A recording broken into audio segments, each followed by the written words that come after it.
Assalamualaikum warahmatullahi wabarakatuh. Kami dari kelompok 7 akan mempresentasikan konsep dasar pembelajaran. Nah, nama saya Sri Kurniawati sebagai moderator dan pemateri pertama, Ibu Aisyah Pa'ah sebagai pemateri kedua, dan Ibu Reti Hartati sebagai pemateri ketiga. Untuk mengefektifkan waktu, langsung saja kepada pemateri pertama akan menyampaikan materinya. Baik, di sini saya akan menjelaskan tentang hakikat pembelajaran. Menurut Jackson 1991, belajar merupakan proses membangun pengetahuan melalui transformasi pengalaman. Sedangkan pembelajaran merupakan upaya yang sistematis dalam menata pembelajaran guna menumbuhkan dan mengembangkan belajar. Sedangkan pembelajaran merupakan upaya yang sistematis dalam menata lingkungan belajar guna menumbuhkan dan mengembangkan peserta didik. Proses belajar itu sendiri bersifat individual dan kontekstual. Artinya, proses belajar tersebut terdiri dalam diri individu sesuai dengan perkembangan dan lingkungannya. Proses belajar merupakan indikator berhasil tidaknya pembelajaran. Tahap ke-1 yaitu acquisition, yaitu tahapan perolehan informasi. Yang kedua, tahap storage, yaitu tahapan penyimpanan informasi. Yang ketiga, yaitu tahapan retrieval, yaitu tahapan pendekatan kembali informasi Shah 2003.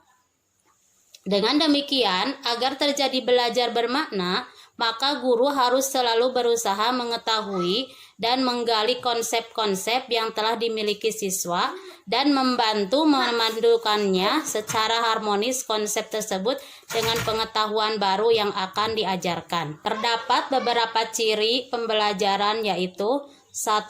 Belajar ditandai dengan perubahan tingkah laku. 2. Perubahan perilaku relatif permanen. 3. Perubahan tingkah laku tidak harus segera dapat diamati pada saat proses belajar sedang berlangsung. Perubahan perilaku tersebut bersifat potensial. 4. Perilaku tingkah laku merupakan hasil latihan atau pengalaman. 5. Pengalaman atau latihan dapat memberi penguatan. Muhammad Surya 1997 mengemukakan ciri-ciri dari perubahan perilaku, yaitu 1. Perubahan yang disadari dan disengaja atau intensional. 2. Perubahan yang berkesinambungan atau kontinu. 3. Perubahan yang fungsional. 4. Perubahan yang bersifat positif. 5. Perubahan yang bersifat aktif. 6. Perubahan yang bersifat permanen. 7. Perubahan yang persetujuan dan terarah. 8. Perubahan perilaku secara keseluruhan. Selanjutnya adalah tentang hakikat pembelajaran. Pembelajaran adalah proses interaksi peserta didik dengan pendidik dan sumber belajar pada suatu lingkungan belajar. Undang-Undang Nomor 20 Tahun 2003 tentang Sistem Pendidikan Nasional. Istilah pembelajaran merupakan perkembangan dari istilah pengajaran. Selanjutnya adalah hakikat pembelajaran. Pembelajaran adalah proses interaksi peserta didik dengan pendidik dan sumber belajar pada suatu lingkungan belajar. Undang-Undang Nomor 20 Tahun 2003 tentang Sistem Pendidikan Nasional. Istilah pembelajaran merupakan perkembangan dari istilah pengajaran dan istilah belajar mengajar yang dapat kita perdebatkan atau kita abaikan saja. Yang penting makna dari ketiganya pembelajaran adalah suatu upaya yang dilakukan oleh seorang guru atau yang lainnya untuk membelajarkan siswa yang belajar. Pada pendidikan formal atau sekolah, pembelajaran merupakan tugas yang dibebankan kepada guru karena guru merupakan tenaga profesional yang dipersiapkan untuk itu. Pembelajaran di sekolah semakin berkembang dari pengajaran yang bersifat tradisional sampai pembelajaran dengan sistem modern. Menurut Mudofir 1987-30, pada garis besarnya ada 4 pola pembelajaran, Yang pertama, pola pembelajaran guru dengan siswa tanpa menggunakan alat bantu. Jadi di sini si guru dituntut untuk kreatif agar siswa dapat menyerap pembelajaran secara maksimal. Tapi juga secara menyenangkan dan tidak tertekan. Yang kedua, guru dapat mengajar dengan alat peraga. Di sini sebelum guru mengajar, alat peraganya harus sudah disiapkan matang-matang dan tidak berbahaya kepada anak. Ketiga, pembelajaran dapat diperagakan dengan cara memperlihatkan media. Berdasarkan pola-pola pembelajaran tersebut di atas, maka pembelajaran itu tidak hanya sekedar mengajar atau seperti pola 1, karena pembelajaran yang berhasil harus memberikan banyak perlakuan kepada siswa. Peran guru dalam pembelajaran lebih dari sekedar sebagai pengajar atau informator. Akan tetapi, guru harus memiliki multiperan dalam pembelajaran. Dan agar pola pembelajaran yang diterapkan juga dapat bervariasi, maka bahan pembelajarannya harus dipersiapkan secara bervariasi juga. Jadi maksudnya di sini agar pembelajarannya dapat diserap secara baik oleh siswa, guru harus kreatif dan mencari media pembelajaran yang lebih kreatif dan lebih bervariasi lagi agar dalam pembelajaran siswa dapat menyerap pembelajarannya dengan baik dan benar. Karena sebagaimana disebutkan oleh Adams dan Dickey dalam Umar Hamalik 2005 123 sampai 126, peran guru sesungguhnya sangat luas, meliputi 1. Guru sebagai pengajar, 2. Guru sebagai pembimbing, 3. Guru sebagai ilmuwan, dan 4. Guru sebagai pribadi. Selanjutnya ke materi kedua, yaitu akan disampaikan oleh Ibu Eis Sapaah. Saya persilahkan. Saya Eis Sapaah, pemateri kedua. Di sini saya akan mencoba menjelaskan tentang bagian landasan konsep pembelajaran AUD. Landasan konsep pembelajaran AUD ada 3 landasan, yaitu 1 landasan yuridis, 2 landasan filosofis, 3 landasan keilmuan. Dalam amandemen Undang-Undang Dasar 1945 pasal 28B ayat 2 dinyatakan bahwa setiap anak berhak atas kelangsungan hidup, tumbuh dan berkembang, serta berhak atas perlindungan dari kekerasan dan diskriminasi.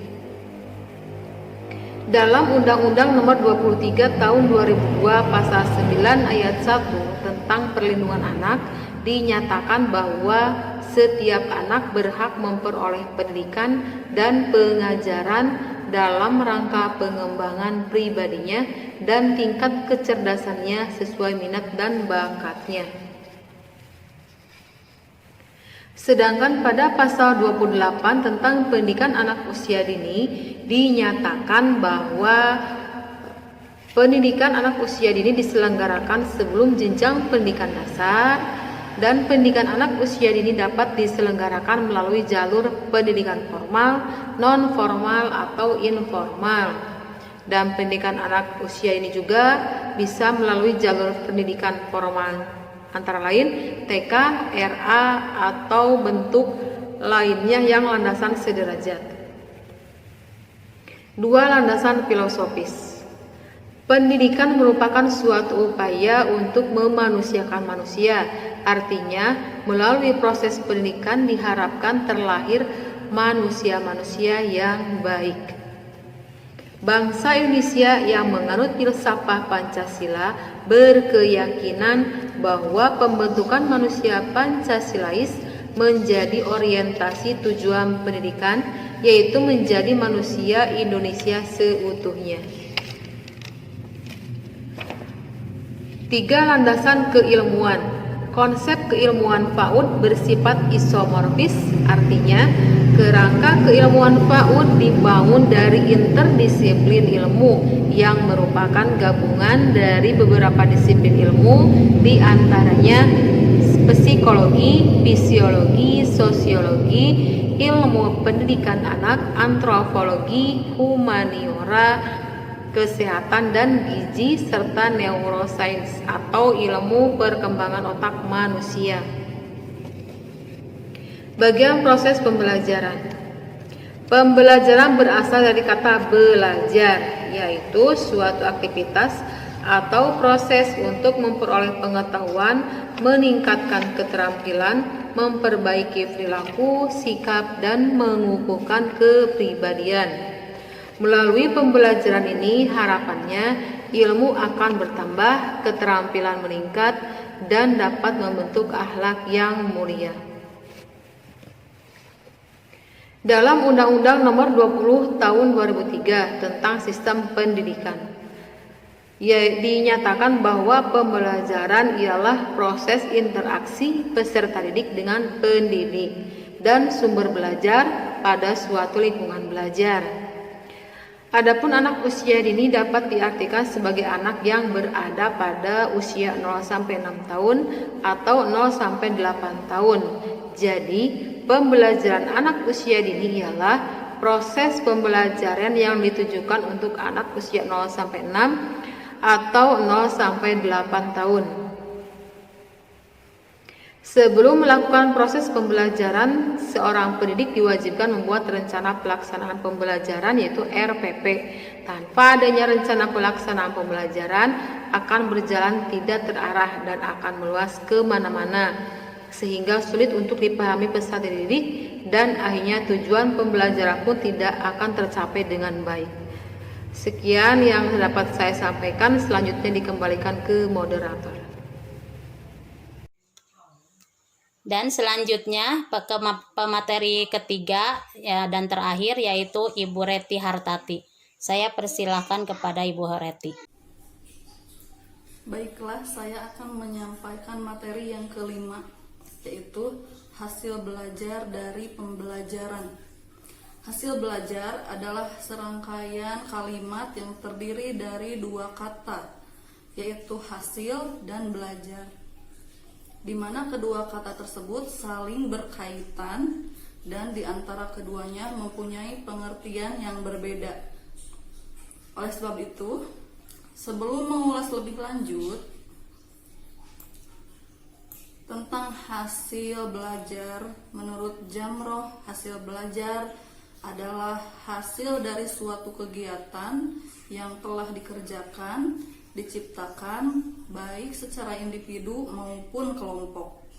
Sementara belajar adalah proses perubahan tingkah laku pada diri seseorang berkat pengalaman dan pelatihan, di mana penyaluran dan pelatihan itu terjadi melalui interaksi antara individu dan lingkungannya, baik lingkungan maupun sosial.